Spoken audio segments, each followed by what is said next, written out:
Значи, денеска ќе продолжиме онаму кај што застанавме од Евангелието според Јован.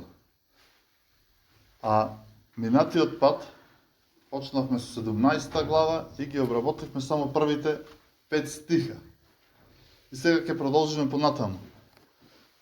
Што Јован ни кажува? Значи, Исус после внимателно одбраните поуки за одбраните ученици, кои ги разгледувавме изминатиот период, од 13 глава па наваму,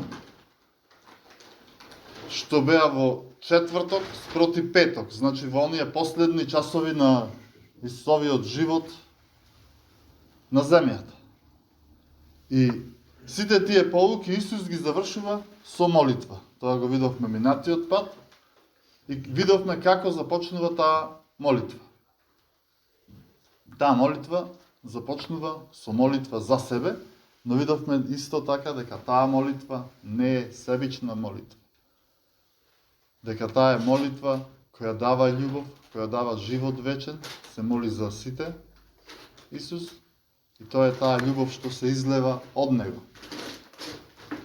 И тука во оваа 17 глава, преку оваа молитва, го запознававме и го запознавме односот помеѓу таткото и синот, а го запознавме карактерот на Бог. Но оваа молитва има многу повеќе.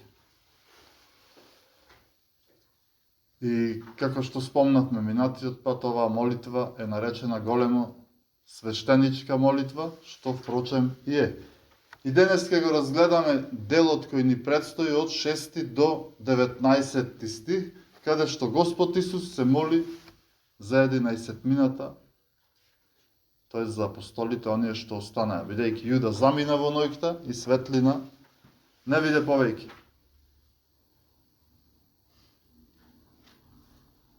Појде во вечна темнина Јуда. Но ајде да го прочитаме најнапред нашиот текст. 17 глава од 6 до 19 стих.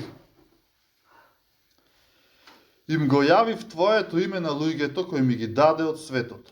Твој беа и ми ги даде мене, и го запазија Твоето слово. Сега сознаа дека е од Тебе се, што си ми дал, зашто зборовите што ми ги даде, им ги предадов ним, а тие ги примија и на вистина сознаа дека излегов од Тебе и поверуваа дека Ти ме испрати. Јас се молам за нив, не се молам за светот, туку за оние кои ми ги даде, зашто се Твои. И се мое е Твое, и Твоето мое, и се прослави во нив. И не сум повеќе во светот, а Тие се во светот. Јас идам при Тебе, Свети Татко. Запази ги во Твоето име оние кои ми ги даде, за да бидат едно како што сме и ние. Додека бев со нив, јас ги чував во Твое име оние кои ми ги даде и ги запазив, па ниеден од нив не погина, освен синот на гибелта, за да се исполни писмото. А сега идам при Тебе и го зборувам ова во светот, за да ја имаат мојата радост полна во себе. Јас им го предадов Твоето слово и светот ги замрази, зашто не се од светот, како што и јас не сум од светот. Не те молам да ги земеш од светот, туку да ги запазиш од лукавиот. Тие не се од светот, како што ни јас не сум од светот. Освети ги во својата вистина. Твоето слово е вистината. Како што Ти ме испрати мене во светот, така и јас ги испратив во светот. За нив се осветувам себе си, за да бидат и тие осветени во вистината. Првиот дел од овој текст зборува дека Исус не се моли за светот. А колку само ние пати слушаме, па дури некогаш може би ние грешиме, кога молиме и кога бараме Господе, спаси го цел свет. А Исус самиот вели, јас не се молам за светот, туку се моли за оние што таткото му ги дал. Значи јасно пишува словото овде. И затоа нашата прва точка е не се молам за светот, туку за оние што ми ги даде, зашто се Твои. Им го јавив Твоето име на луѓето кои ми ги даде од светот. Твој беа и ми ги даде мене и го запазија Твоето слово. Овој стих ни зборува дека оние што таткото му ги даде на Христос, во Христос, беа од светот. Значи, тие беа од светот. Но истовремено се и Божии деца. Очигледно тоа е можно. Се некој ќе рече како може да биде и од светот, и Божи. Но овој текст точно тоа го кажува. Тие биле во светот, но биле и Божи. Им го јавив Твоето име на луѓето кои ми ги даде од светот, вели. Твои беа. И ми ги даде мене и го запазија Твоето Слово. И целиот овој текст што денеска го прочитавме, не само овој стих, е богат текст кој крие една вистина која помага во сведочењето. Внатре има налог за тоа, вели, како што ти ме испрати мене и јас ги испратим. И ова е едно големо охрабрување кога сведочиме, кога евангелизираме, охрабрување за секого што сведочи, што евангелизира за Христос, за секој што служи во црквата. И за секој еден верник е големо охрабрување. За секој кој е активно вклучен во било каква евангелизација и служба. Ние треба да сватиме, како христијани, дека ние никого не можеме да доведеме до Христос, ако таткото не го привлече. Тоа го читавме и го зборувавме кога работевме 6 глава, значи Јован 6:44 вели, никој не може да дојде при мене ако не го привлече таткото, кој ме прати и јас ќе го воскреснам во последниот ден. Значи гледаме дека ние не можеме ништо, се е од Бога. Но еве едни примери, директно од Библијата извадени, од апостолите, во делата на апостолите, на 11-мината, плюс апостолот Павле, како може да се биде од светот, а да се биде Божи. Прв пример за оние што татко му ги подари на синот, кој биле во светот, а истовремено се и Божи, е запишан точно во Дела на апостолите, 13 глава, 48 стих. Ај малку јас да ве насочам што сака овдека, што се случило. Значи, Павле и Варнава ја проповедале радосната вест пред скоро цел град. И кога паганите ја слушнале радосната вест, тоест словото што Павле тоаш го кажала, тоа бил пророкот Исаија, вели поверуваа мнозина, но не сите. Ајде да прочитаме, само да не зборувам така од памет, Дела 13 глава, 47 и 48 стих.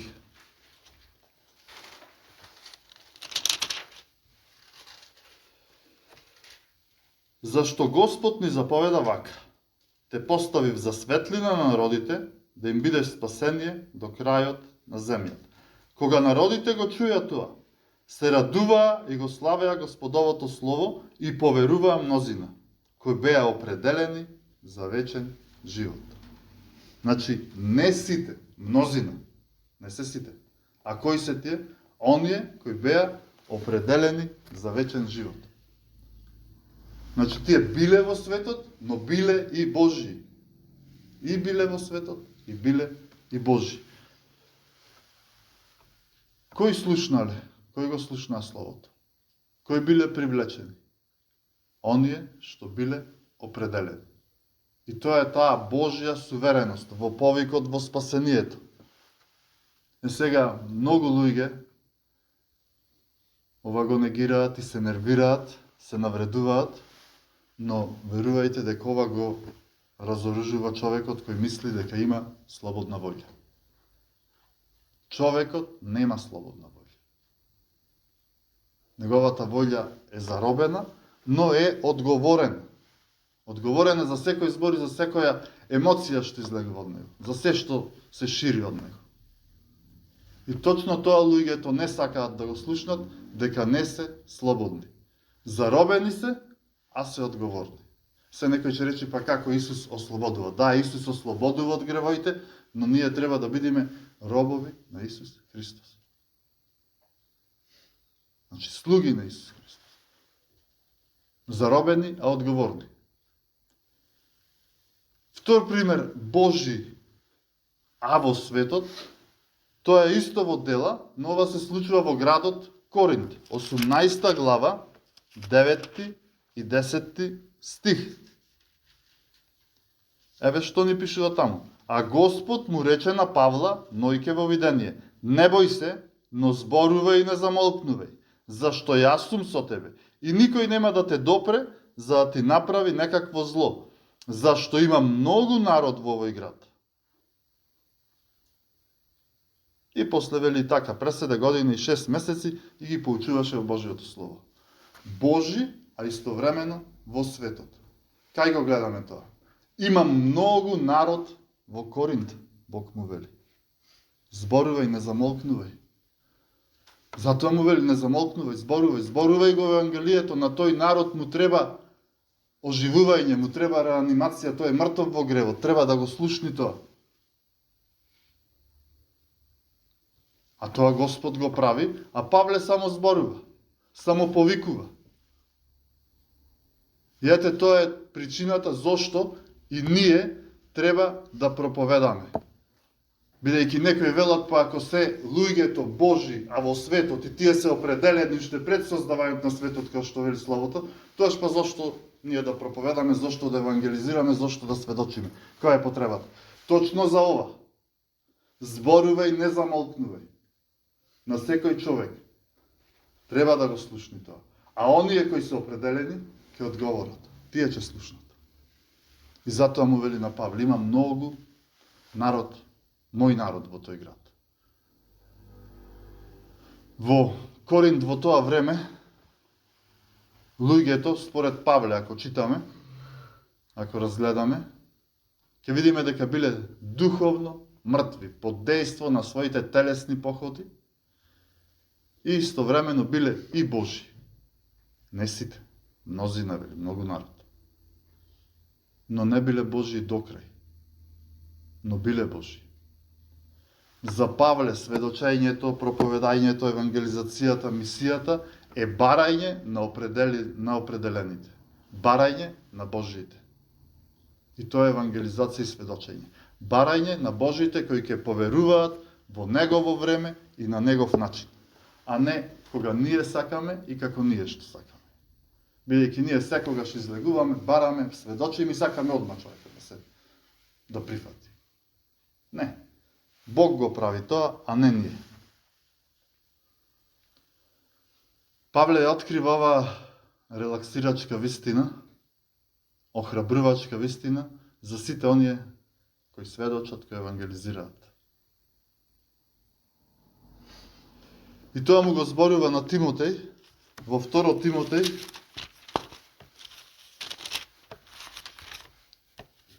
2 глава од 8 до 10 стих. И таму вели вака: помни го Исуса Христа, кој воскресна од мртвите, кој од Давидовото потомство, според моето Евангелие, за кое страдам се до окови, како некаков злосторник. Значи, Павле страда во окови, како некој криминалец. Но гледайте што вели, но Божиото Слово не е оковано. Зборувај, слободно е тоа. Заради тоа издржувам се, заради избраните, та и тие да добијат спасение во вечна слава во Исуса Христа. Веродостојно е Словото. Ако умревме со Него и ќе живееме.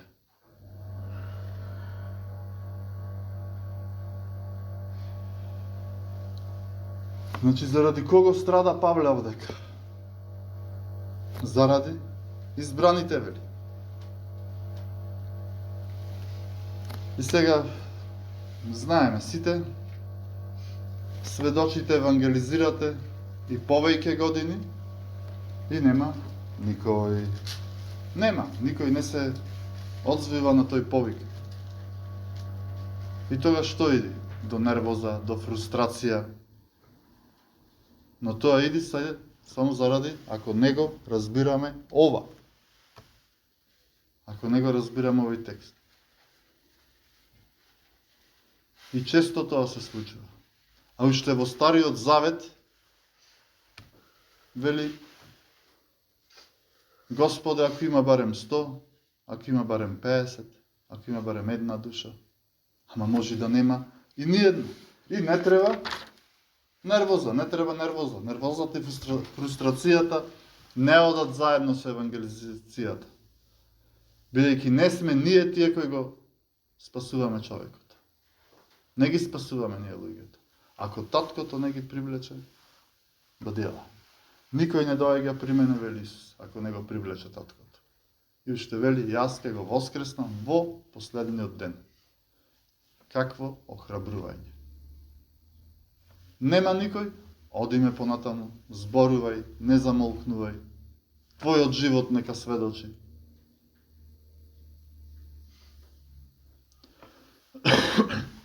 Значи евангелизираме, проповедаме, сведочиме, ги бараме определените. Не знаеме кои се. Бог знае. Значи ги бараме определените, предодредените. Оние што ќе поверуваат и ќе го пазат Словото. Гледате колку едноставно, ама колку божествено. Денес има многу луѓе кои се фрустрирани од евангелизацијата и се откажуваат, бидејќи не разбираат ова охрабрувачка вистина дека Бог е тој кој спасува, а не човекот. И сега како да го разбереме определувањето и предодредувањето? Тоа е тешко да се разбере и до крај е невозможно да се разбере. Затоа што Бог е вечен, Евангелието е вечно, спасението е вечно, а човекот после падот во грев е многу ограничен. Човекот е многу ограничен. И како ние сега тој бескраен Бог, голем Бог, да го ставиме во нашиот мал и ограничен мозок? Како да го разбереме? Откровение 13:8. Библијата зборува за одредување и предодредување. Најде да прочитаме. Откровение 13:8.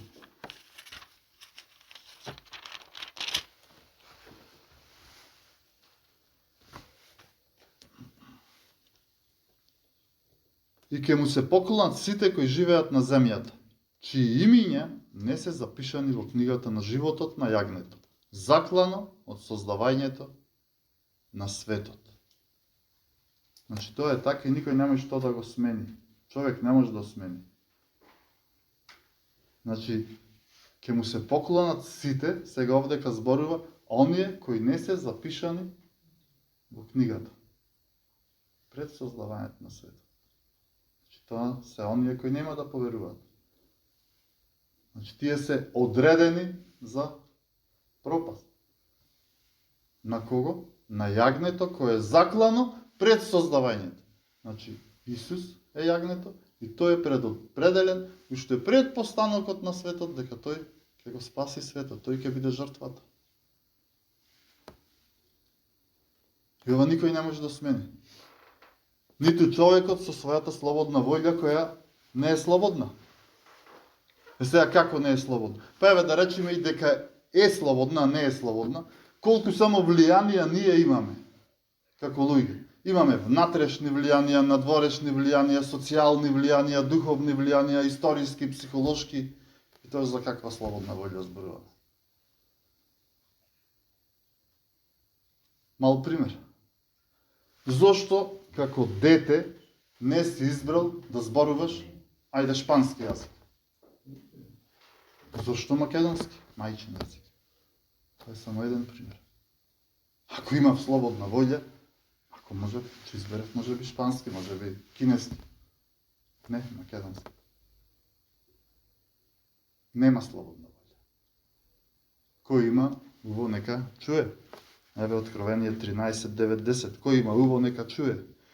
Кој води во робство и самиот ќе биде одведен во робство. Кој убива со меч и самиот треба да загине од меч. Тука е трпението и верата на светите. Значи на ова се темели тоа охрабрување. Бидете смирени, не сака. Тврдоглав е, биди жив и здрав. Одиме понатаму. Кој има уво, нека чуе. Значи на тоа се темели трпението на верата на светите. А што е со тоа денес?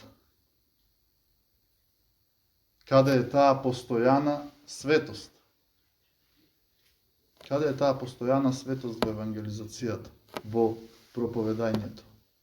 Па евангелизацијата не е маркетинг, па некого да повикуваме, па да правиме некоја реклама, па продажба на рати.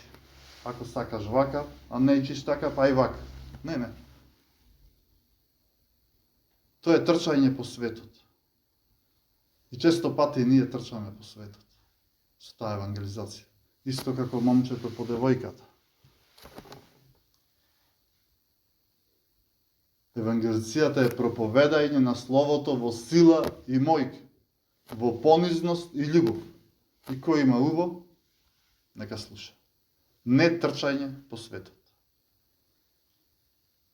Јас не се молам за светот, се молам за оние што си ми ги дал од светот, вели Исус.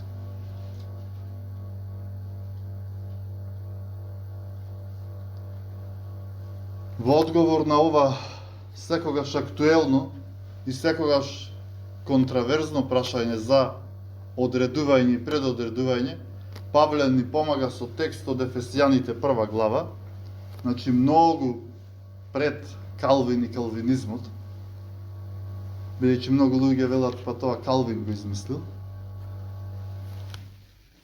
Во Ефесијаните 1 глава, и да прочитаме Ефесијаните 1 глава 4 и 5 стих.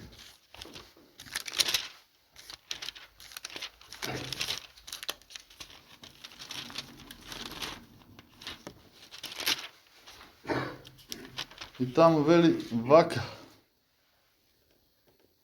зашто не избра во него пред создавањето на светот, за да бидеме свети и непорочни пред него во љубов. Како што не и определи однапред, за да не посини преку Исуса Христа по благоволение на својата воља. Значи ова е Исусова доктрина, апостолска доктрина, а не дека е нешто ново, го донесоја странците од Запад во Македонија, или Калвин го измисли. Неговата воља е слободна, тој е вистински селектор, спорски да се изразам. Значи тој избира по благоволение и по одлука на својата воља пред создавањето на светот. Не избра во Исуса Христа, така вели Светото писмо. И се тоа зошто? За слава на Таткото, Синот и Светиот Дух. Значи тоа е тоа. Тоа е тоа. Им го јавив Твоето име на луѓето кои ми ги даде од светот. Твои беа и ми ги даде мене и го запазија Твоето слово. Кој ќе го чуе ова? Оној што е определен пред создавањето на светот. Ако никој не чуе, никому ништо. Нема нервоза. Одиме натаму, нема проблем. На Бог славата нема да му се смали, да му се намали, ако некој не го прифати, ако некој не го сака него. Значи, тој не избира, во него пред создавањето на светот не избра, вели Павле. И тоа е факт што го разоружува човекот. Ја разоружува неговата гордост, неговото срце. Човекот секогаш мисли дека е некој нешто. Но ништо не е. Тоа е Божјо дело и тоа е таа милост, тоа е таа сола грација, само милост. Значи се тоа Бог го прави само со милост. Ништо друго. И сега како се случува тоа, таа операција на спасување во Божјо време. Значи го видовме Божјиот дел. Божиот дел, по милост, пред создавањето на светот. Го видовме тој Божиот дел, но постои нешто човечко. Нешто човечко. Затоа е тешко да се разбере. И сега некој ќе рече, повеќе сега противречно. Само по милост, само од Бог, а сега нешто човечко. Затоа е тешко да се разбере. Не е противречно, како што се мисли. Во нашиот текст, ако се подсетиме од минатиот пат, го имавме зборот познавање или спознавање. Еве 17 глава, 3 стих. А ова е вечен живот, да те познаат тебе, единствениот вистински Бог. Значи да те познаат, да те спознаат. Тоа е првиот збор.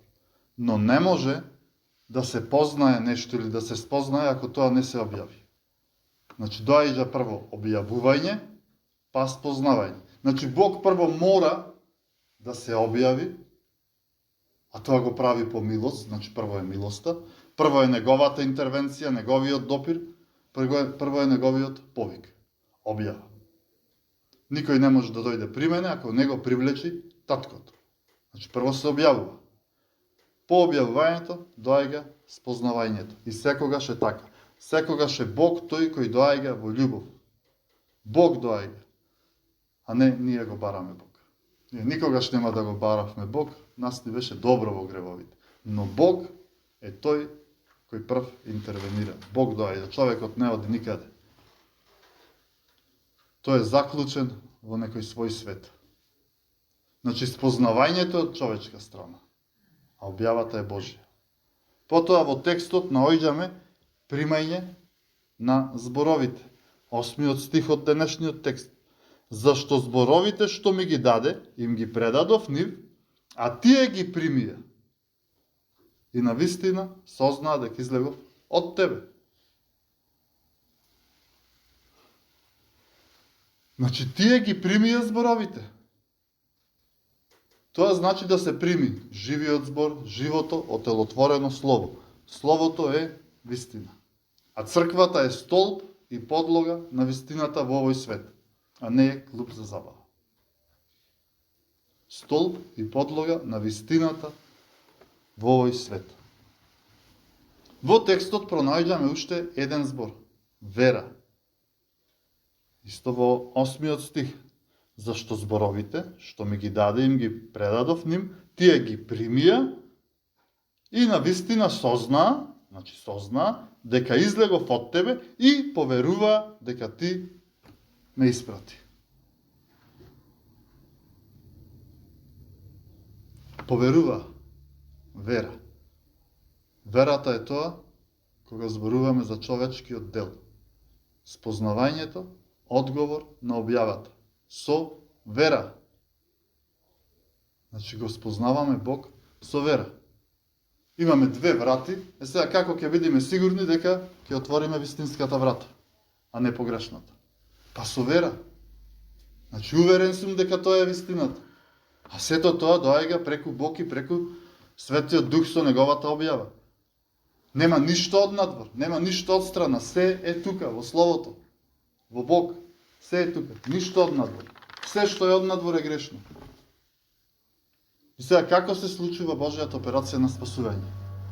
Бог, таткото, секогаш во спасувањето на човекот го користи Божиот збор.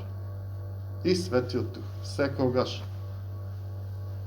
Затоа Исус на Павле му вели во Корин, не плаши се, не замолкнува. Јас имам многу народ во тој град. Треба да се зборува Словото. А Светиот Дух го користи точно Словото, Божиот збор, за човекот да се наново роди. И потоа го дарува со вера. А верата доаѓа од што? Од слушањето. Од слушањето на Христовото Слово. Значи, затоа треба да се зборува, но и да се чита. Има многу луѓе, и вас може би ви рекле, па гледаме дека верувате вие, дека читате, ама и јас пробувам, а не знам како, не можам. не можам да сватам, да разберам. Па читај го Словото Христово и понизно моли се, за да ти се објави Бог. Ни јас, ни вие немаме ништо друго да им кажеме на тие луѓе. Немаме ништо друго да им понудиме на тие луѓе, освен Словото Христово. Бог Таткото секогаш го користи Божиото Слово и Божиот Дух кога за себе создава деца. Значи, оние што се одбрани, мора да го слушнат Божиото Слово. И тогаш тие реагираат, го спознаваат Бог на неговата објава. И затоа Павле му вели, тоест Господ му вели на Павле во Коринт, проповедај, не замолкнувај. Без вистината, без Словото нема спасение, нема црква. Во големо свештеничката молитва Исус не се моли за светот. Тој секогаш ги разделува светот и верните и моли за верните. А денес што се случува? Тоа се спојува за жал. Светот со верните. Светот со верните. Неверните со верните се испомешуваат. Често пати ние тоа го правиме. И гледаме дека сме во заблуда, дека со тоа ние создаваме на своја вистина, паралелна вистина, и потоа нема одговор на молитвата, се разочаруваме. Па Бог не ги дава благословите на неверните. Благослови го тој. Како да го благослови кога не е Божиот дух? И затоа има разочарување.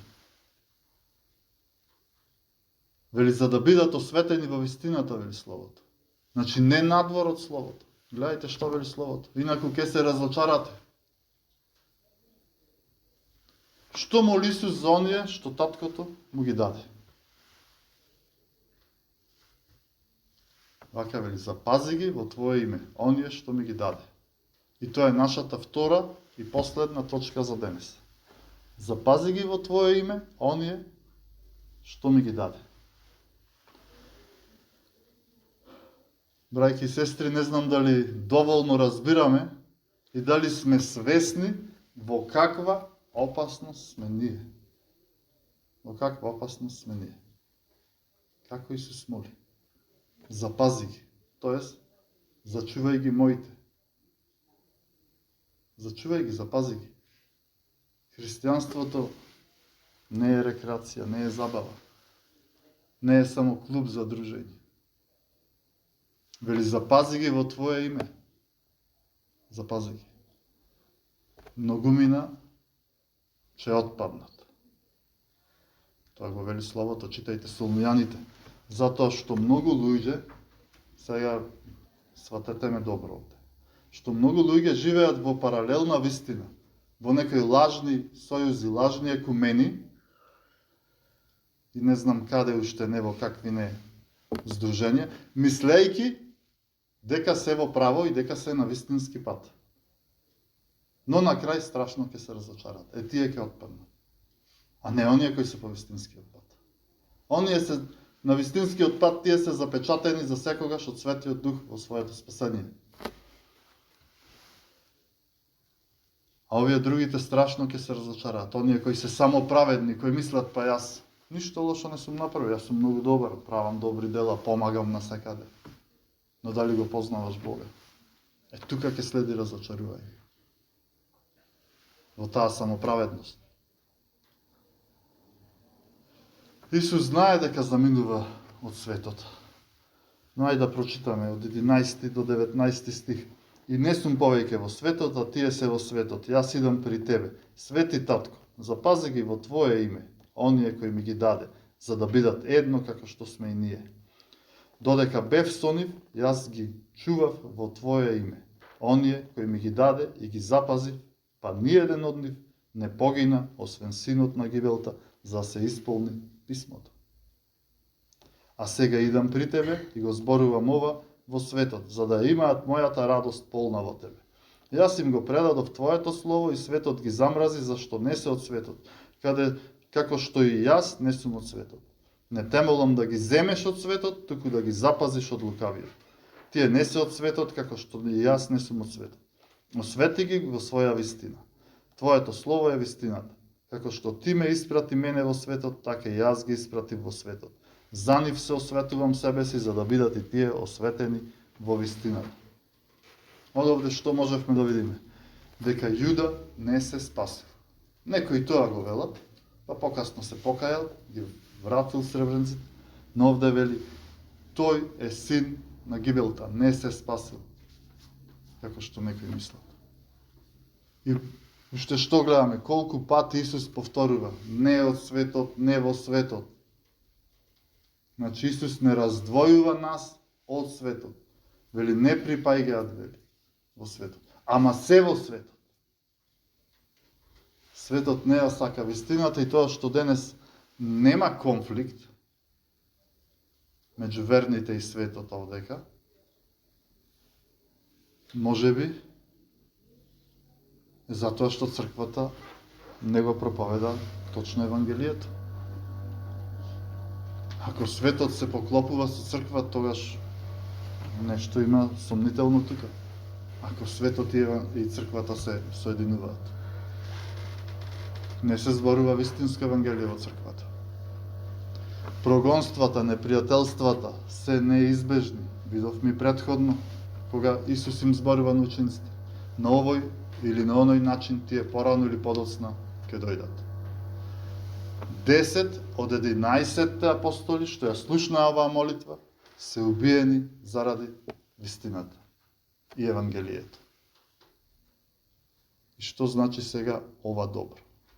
Слушнете. 10 од 11 се убиени.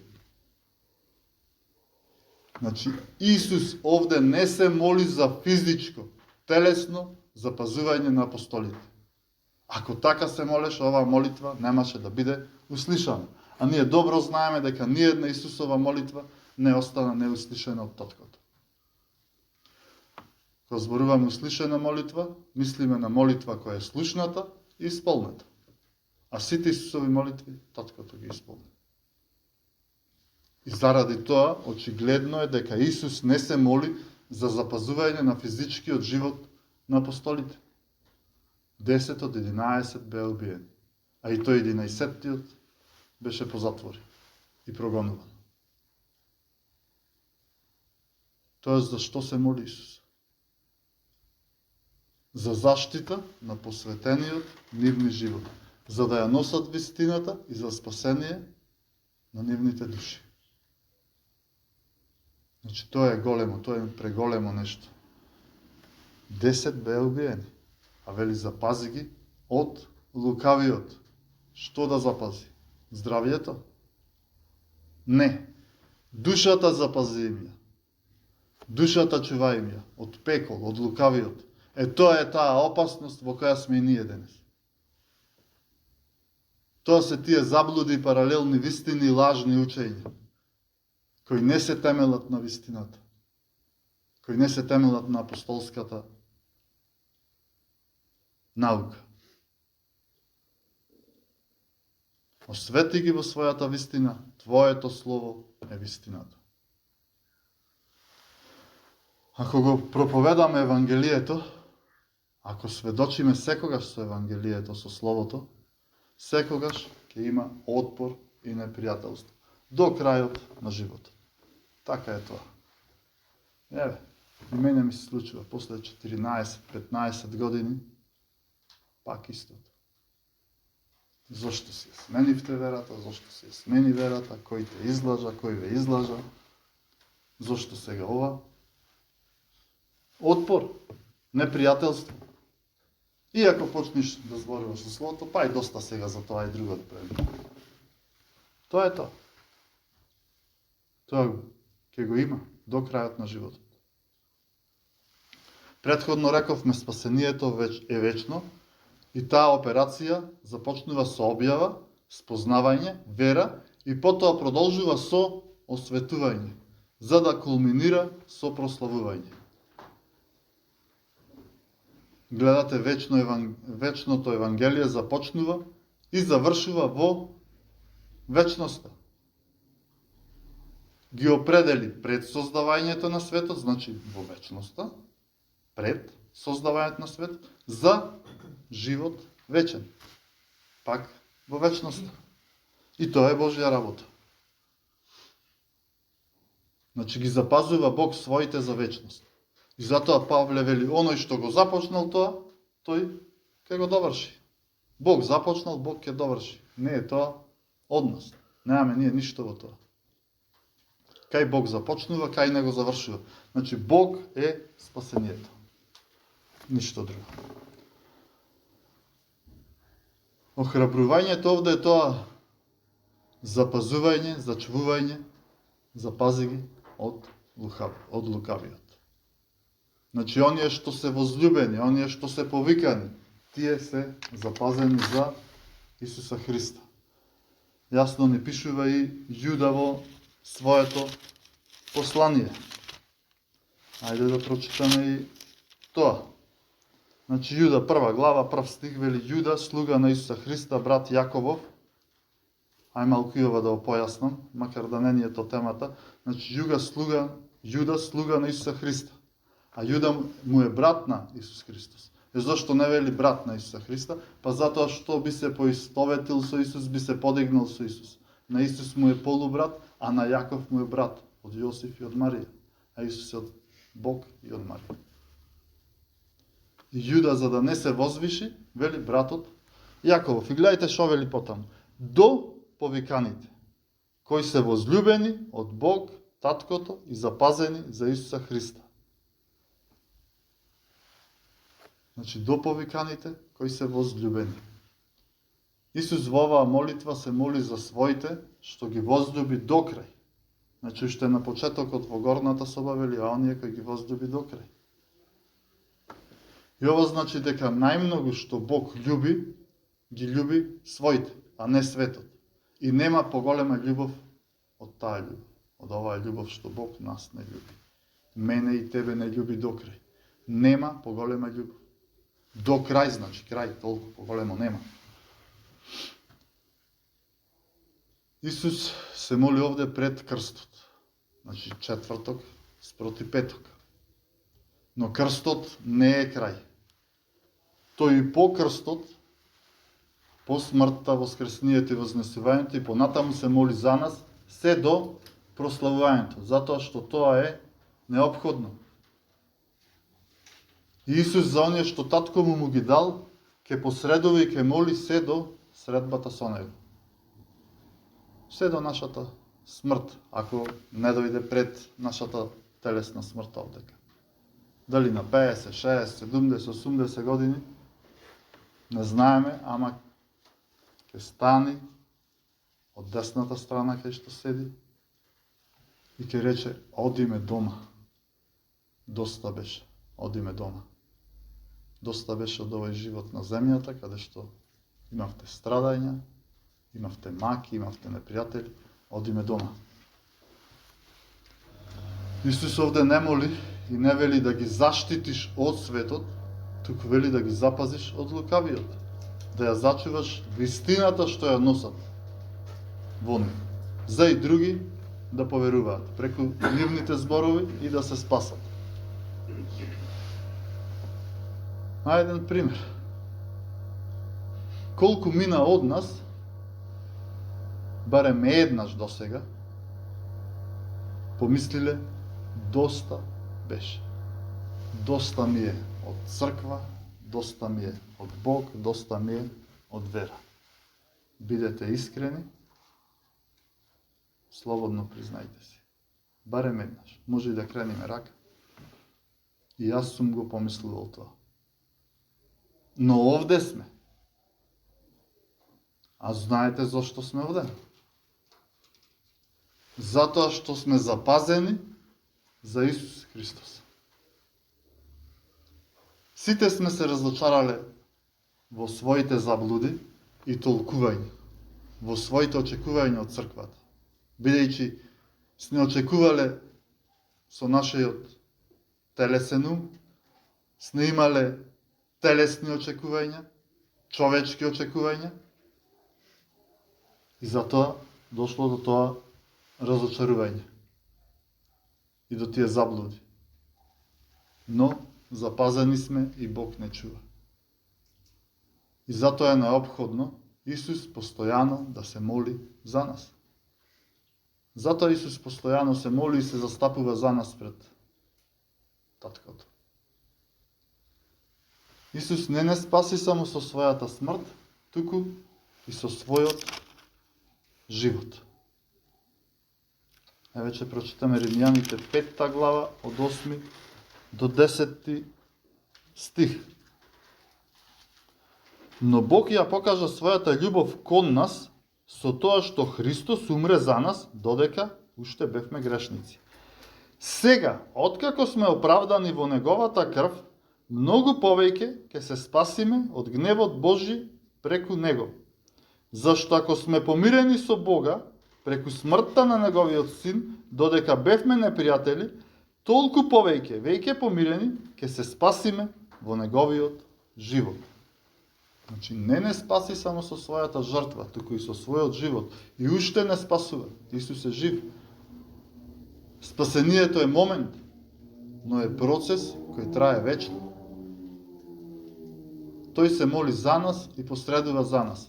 Христос не спаси со жртвата и животот пред крстот, бидејќи грев не е само она што сме направиле, а не сме смееле.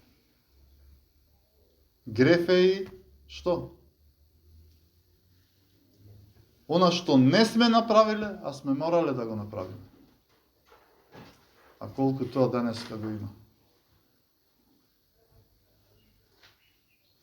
Таткото не само што ни простува врз основа на Христовата жртва, туку и ни засметува врз основа на Христовиот живот пред крстот. Но тој не спасува и после крстот, денонојкно се моли за нас и се застапува за нас. Јован кој ја слушал оваа молитва, видете што ни пишува во своето прво послание. Прво Јованово послание, 2 глава, 1 и 2 стих. Вака Јован вели: дечиња мои, ова ви го пишувам за да не сгрешите. Иако некој сгреши. Значи, че сгрешите, сака да каже. Имаме застапник при Таткото, Исуса Христа, праведникот. Тој е жртва помирница за нашите гревови. Не само за нашите, туку и за гревовите на целиот свет. Значи, ова е Евангелие. Ова е Евангелие. Тој се уште не спасува. Тој се уште е наш застапник, зашто ние уште грешиме. Иако некој сгреши, вели, иако некој сгреши, ние сепак имаме застапник. И со него нема да изгубиме парницата. Исус е нашиот адвокат, нашиот застапник. Ова е Божи суверен дел, ова е Христов дел во спасението, во предодредувањето, наново раѓањето, осветувањето, запазувањето.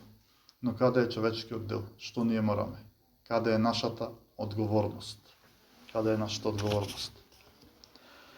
Им го јавив Твоето име на луѓето кои ми ги даде од светот. Твој беа и ми ги даде мене. И го запазија Твоето слово. Сега сознаа дека е од Тебе се, што си ми дал, зашто зборовите што ми ги даде, им ги предав ним, а тие ги примија и навистина сознаа дека излегов од Тебе. И поверуваа дека Ти ме испрати.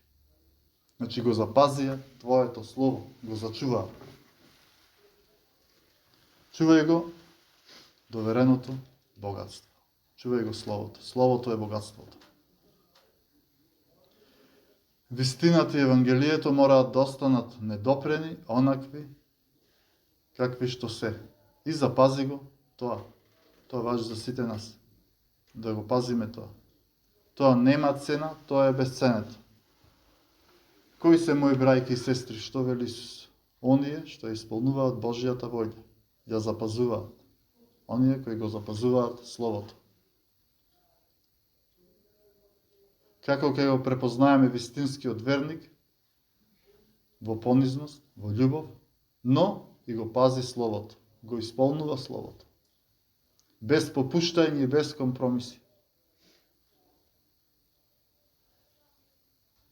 светот не мрази, не сака. Тоа го прочитавме во денешниот текст.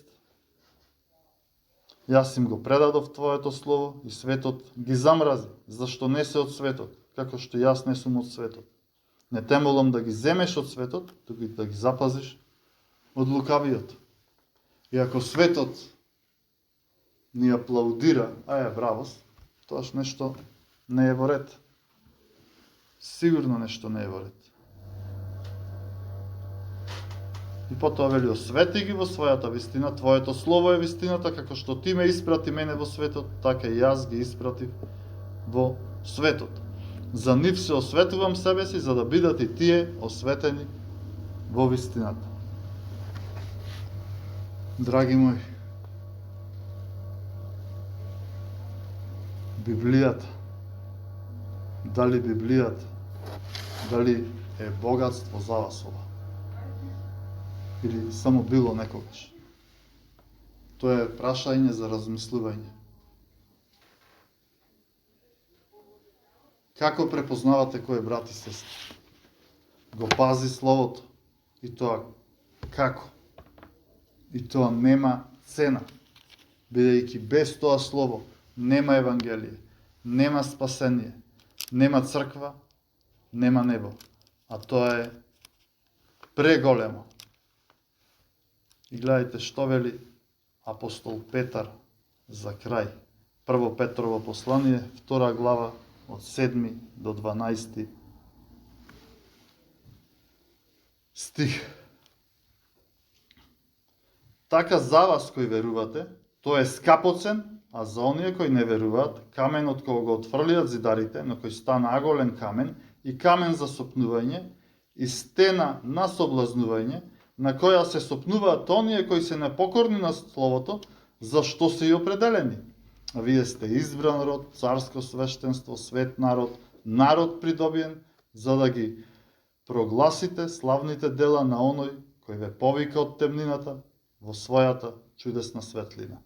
Вие кои некогаш не бевте народ, сега сте Божји народ. Вие кои некогаш не бевте род, вие кои некогаш не бевте помилувани, сега сте помилувани. Возлюбени ве молам, како тујгинци и придојденици, да се воздржувате од телесните желби, зашто тие војуваат против душата. Однесувајте се добро меѓу народите, како што токму во она за што ве клеветат, како злосторници, врз основа на вашите добри дела, кога ќе ги видат да го прослават Бога во денот на посетата. Амин. Да се молиме.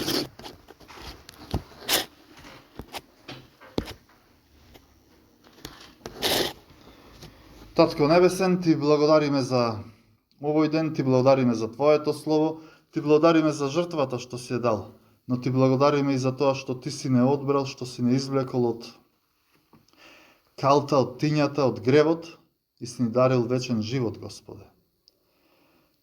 Ти благодариме за Твојата милост кон нас, но и Те молиме, Господе, стави ни вистинско слово во нашите усти, но и дај ни еден вистински посветен живот, осветување и понатаму и зачувување од лукавиот, за и ние да сведочиме со вистина за Твоето слово.